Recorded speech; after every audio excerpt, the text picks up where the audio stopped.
tous. Merci. Alors ici, c'est le sanctuaire national de Bienheureux Sanoirite, comme vous avez toujours attendu. Et aujourd'hui, l'opportunité vous est offerte pour palper du doigt ces billets foulés ce soir ici. Et c'est ici que notre sœur, la Bienheureuse Sanoirite, a connu le martyre. Et cela pour défendre donc, sa vie de baptisée et aussi sa virginité, et donc ses vœux de religion. C'est en 1964, le 1er décembre, qu'elle a rendu la ici, suite au martyre qui lui a été imposé par M. Olombe, à l'époque. Alors, M. Olombe fut un militaire. Une fille militaire, évidemment, rebelle. C'est ça. Colonel. Le colonel. Qui voulait prendre la sœur par force. Par force.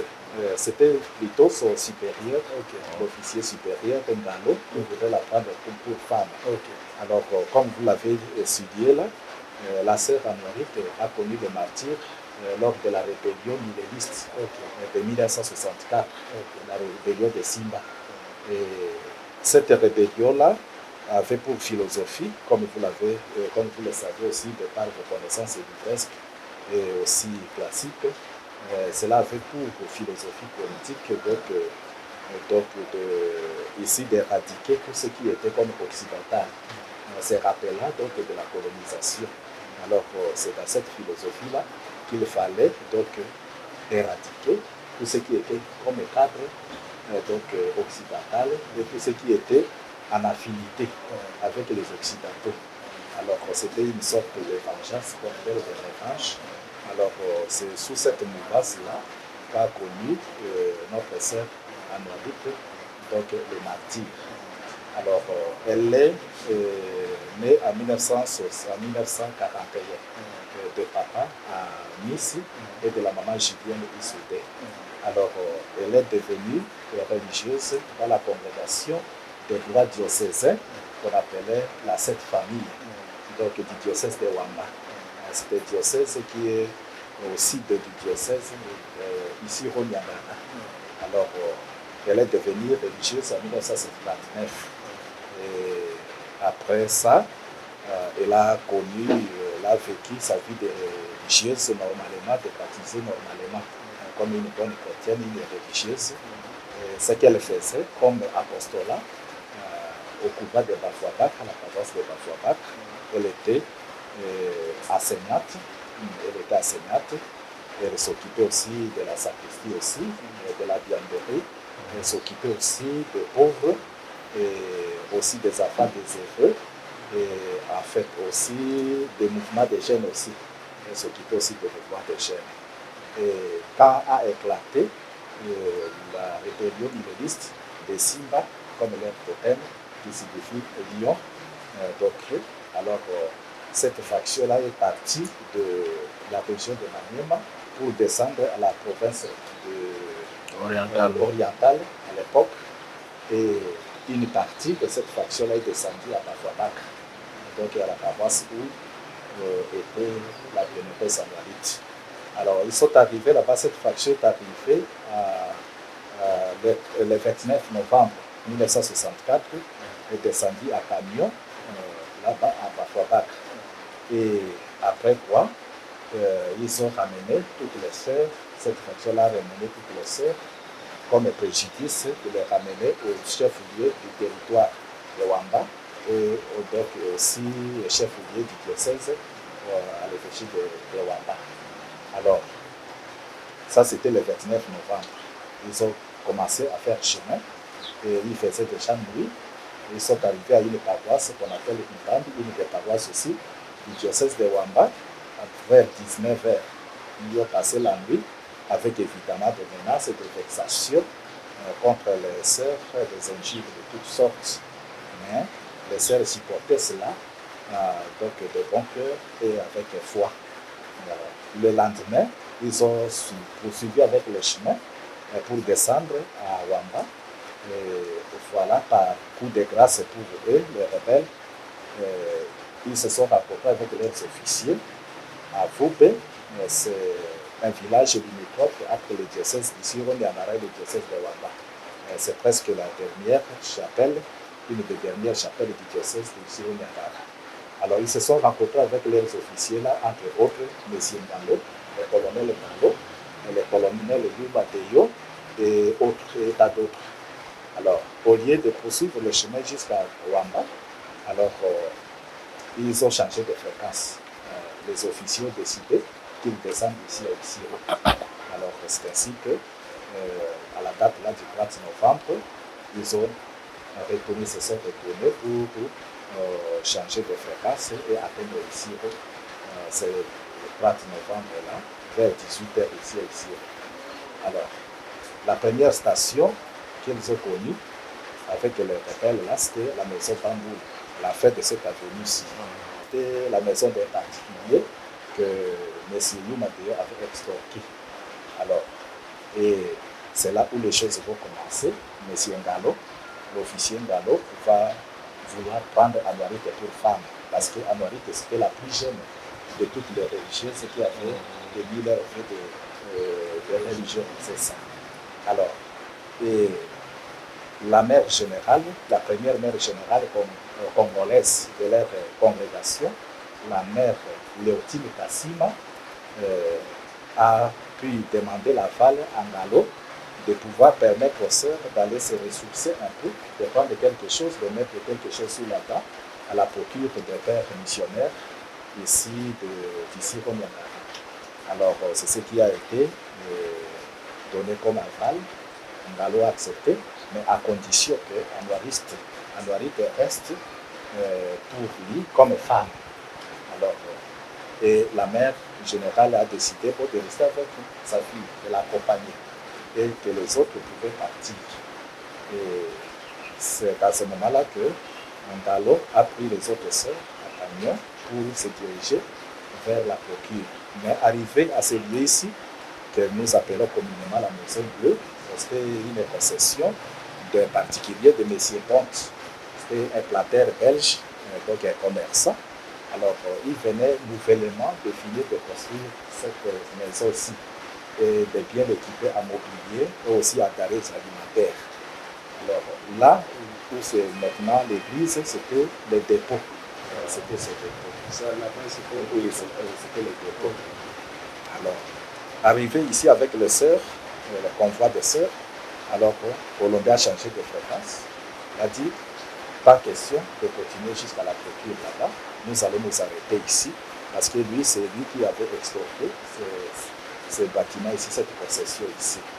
Alors, on a fait descendre les sœurs, on leur a préparé quelque chose à manger, parce qu'il faisait déjà des jours qu'ils ne mettaient pas quelque chose sous la table, avec des menaces tout au long de la route. Alors, et avant de manger, les sœurs ont exigé qu'on puisse ramener d'abord leur concert, les deux qui étaient restés chez Ngalo, la mère générale avec la divinité sacralite. Alors, et c'est ce qui fut fait dans l'immédiat. Ngalo, Colombé plutôt, qui était chargé comme commissionnaire, évidemment, si nous pouvons le dire ainsi. Alors, il est parti avec deux sœurs pour ramener les deux concerts qui étaient restés. Il a expliqué l'enjeu à M. Ngalo et il a compris, il a libéré Anouarite et la mère générale. Ils sont arrivés ici, ils ont pris quelque chose après le repas. Alors, Colombé a exigé qu'on puisse se retourner. Anouarite puisse se retourner donc chez Ngalo, chez son chef, son supérieur, qui avait besoin d'elle. Alors, c'était dans la salle ici, que vous voyez ici, qu'elles avaient pris quelque chose. Alors, c'est là où va commencer maintenant le tourbillon, si on peut le dire ainsi. Alors, Colombé va entrer dans la salle ici à manger. Il va ramener Anouarite avec la sœur Jean-Baptiste qui était aussi une des supérieures et donc chargée de novices, la maîtresse de novices. Il va les ramener à l'extérieur ici pour les faire entrer dans la voiture. Et il va trouver une forte résistance de la part de ses deux sœurs. Il va tabasser d'abord la première, Jean-Baptiste, tombe là par terre et elle commet donc une cassure au niveau de la ventre et au niveau de la clavicule. Elle tombe à demi-mort devant lui. Maintenant, Olombe se tourne vers Anouarit et maintenant a commencé donc à la tabasser. Alors, comme ces subalternes, les subalternes de Olombe, les autres subalternes connaissaient la psychologie de leur maître, alors ils ont donné seulement les fusils, ils ont pris les fusils entre les mains d'un rebelle. On a attaché, on a levé d'abord le chargeur, on a levé le chargeur et on lui a passé seulement la droite là. Il a tabassé, il a administré un coup sec à la bienheureuse Anouarit, à la sœur Anouarit au niveau frontal, et jusqu'à ce qu'il y ait une fissure au niveau des crânes.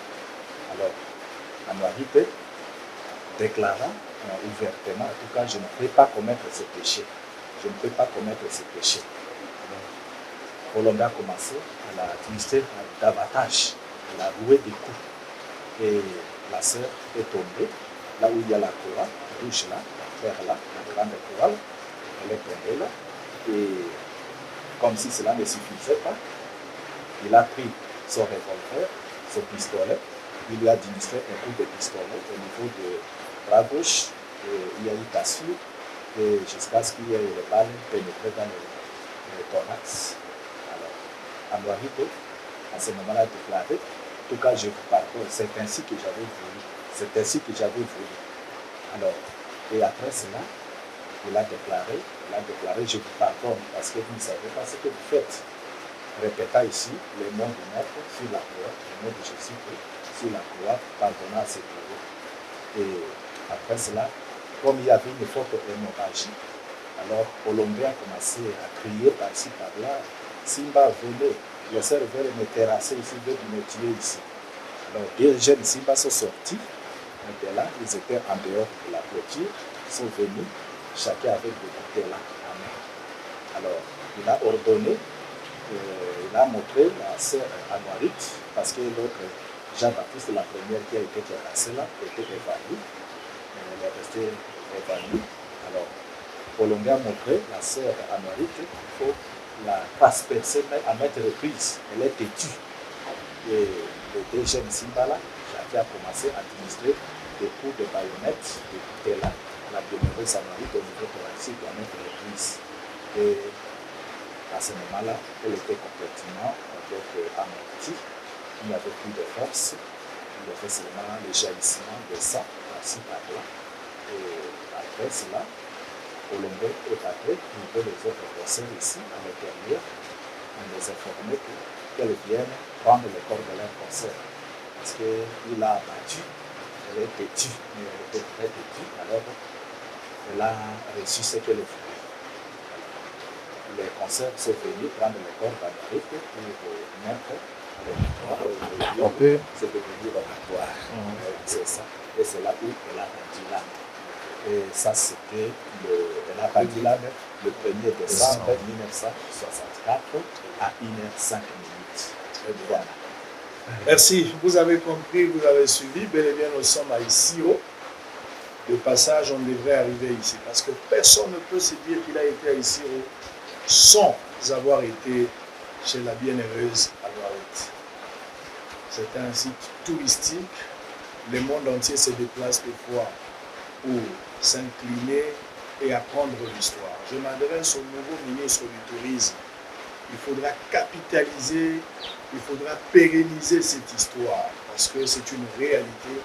Il y a une femme, au-delà de tout ce que nous avons appris de Bakanja, qui a aussi un grand témoignage, mais la sœur Anouarit, pour la femme congolaise et la femme africaine, et pourquoi pas la femme du monde, c'est vraiment le symbole de la résistance, le symbole de l'honnêteté, de la fidélité, de l'unité. C'est une femme qui savait dire non, c'est une femme qui est restée fidèle jusqu'à la fin, une femme qui n'a pas cédé au caprice, une femme qui a suivi les pas de Jésus-Christ. Et ça, c'est un bon témoignage. Nous sommes arrivés en tant que chrétiens, je devrais aussi apprendre quelque chose et vous venez de suivre le témoignage, l'historique tracé clairement par M. l'abbé qui venait de nous brosser par rapport à cette histoire. On va visiter, on va s'incliner et puis on va continuer notre chemin. Merci de nous avoir permis de comprendre la traçabilité de cette histoire. Merci également. Merci. Merci. Merci. Merci.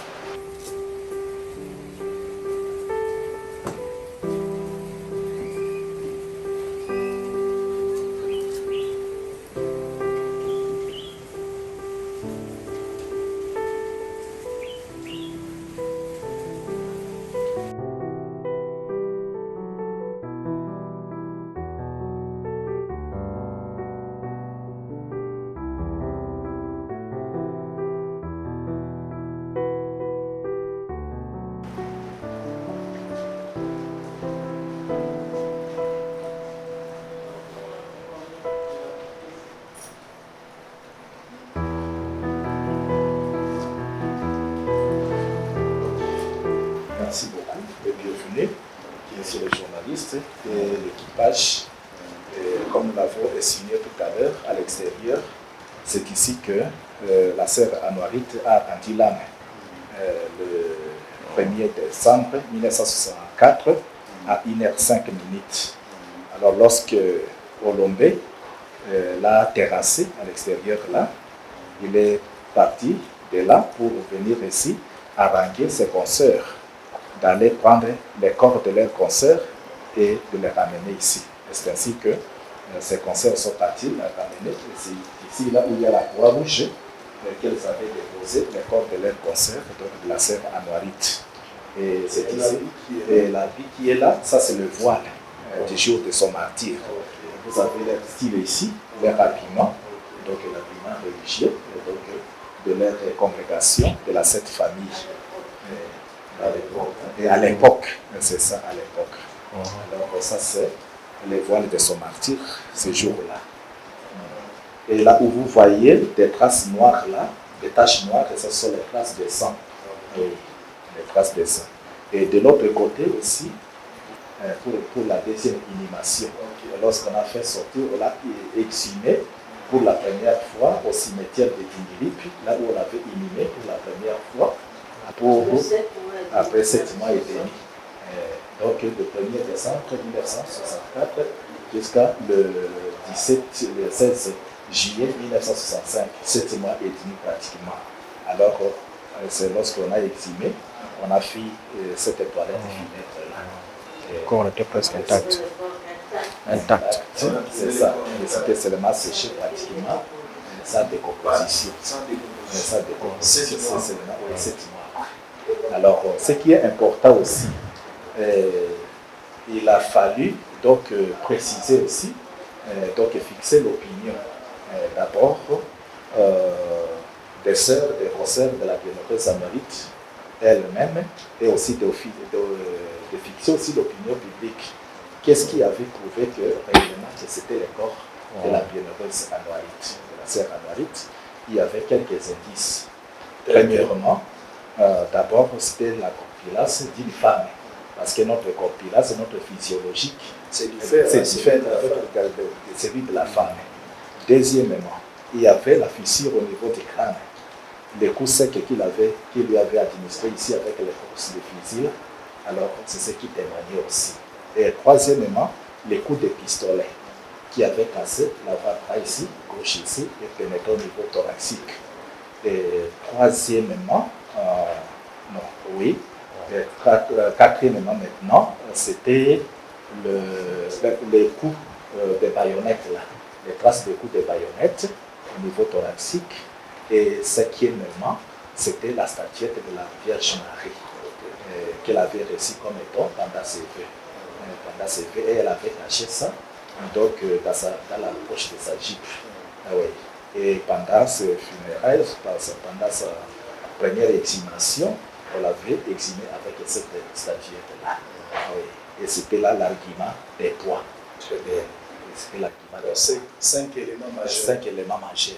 Très bien. C'est ça. Voilà. Congolais, place Bozali, et Sengeli Boya. Boya Pambate. Ngai nazalaki en Afrique du Sud. Nakendaki kotala kasho ya Mandela. Olongwa na Cape Town. Pona kokende ti na kasho ya Mandela na futi $30 na bateau pona koma. Bateau bayebi ko valoriser histoire ya mboka na bango. Tozali na ba école na histoire ya mboka na biso.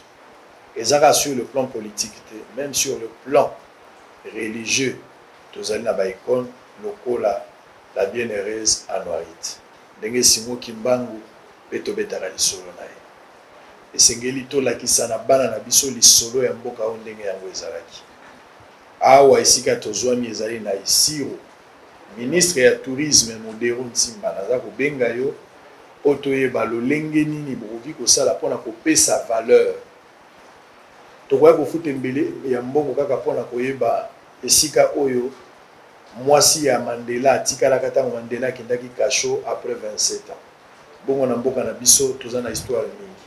Awa na Isiro bolandi lisolo mobima ndenge batalisi biso esika oyo babomaki sœur Anouarit la bienheureuse Ngampeta nde esika tozali. Awa na kati ya chambre nde eza esika oyo ye akufaki ayaki korendre l'âme awa nsima kobetama batubi ye babayonete babeti ye na mbunzu nyonso ekatani babeti revolver loboko mosusu ekatani wana mpo abatelaki bongondo na ye aboyaki komikaba lokola mwasi oyo azangi mayele amibateli pamba te azwaki mbeka akamataki mokano ya kotosa boklisto na ye koyeba nzoto ya mibali te mpe kosalela nzambe kasi bato ya mabe balingaki bazoye na makasi andimaki kokufa kotikala kaka bongo sanke ye akoka koyeba nzoto ya mobali boklisto na ye nde ebomisi ye kasi nsima kobeta ye ye awa nde aye kokota aye kokufa awa le 1er décembre 1964 na 1h nde esika ye kozongisa molimo na ye kasi 7 mois plus tard bake kobimisa nzoto na ye mpo te babandela kobongisa bokundi yango bakuti nzoto kaka lolenge yango ezalaki etikali kobeba te ndenge décomposition ebebisaka nzoto oyebi ntango tokundaka bato ndenge yango ezalaka seke mwa miracle ezalaki na likambo wana atalisi elembo mpenzaki azalaki mokristo ya solo nakopesa message na basi nyonso baoyo bazali ya katholike na baoyo bazali ya katholike te basi ya monde entier na Afrique bolanda lolenge Bienheureuse Anouarit abiki na elembo ya baklisto ya solo elembo ya baoyo bandimi nzambe na motema na bango Yesu Kristo baoyo bamipesi kolanda Yesu pe batali pasi Yesu amonaki pe bango bandimi yango tina ekulusu soki biso nyonso tosali yango boye tolobi nazala mokristo ya maloba te kasi ya misala lobiko ata nzoto ekufi okozonga na mboka ya tata mpona koumela libela. Je pense que eza moment moko fort mpona ngai kokoma esika oyo Ngampeta Anouarit akufaki lolenge moko nakokoma place Kimbangu azalaki place Lumumba akufaki pe bongo na bongo bao bazali bayao na bino kimia na mabota na bino Israël Mutombo depuis Isiro la Maison Bleue depuis Maison Bleue babenga yango Maison Bleue awa na Isiro tosilisi visite oyo tokozonga mpona kokoba kosala mosala etindaki biso toyawa botikala na kimi.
Merci.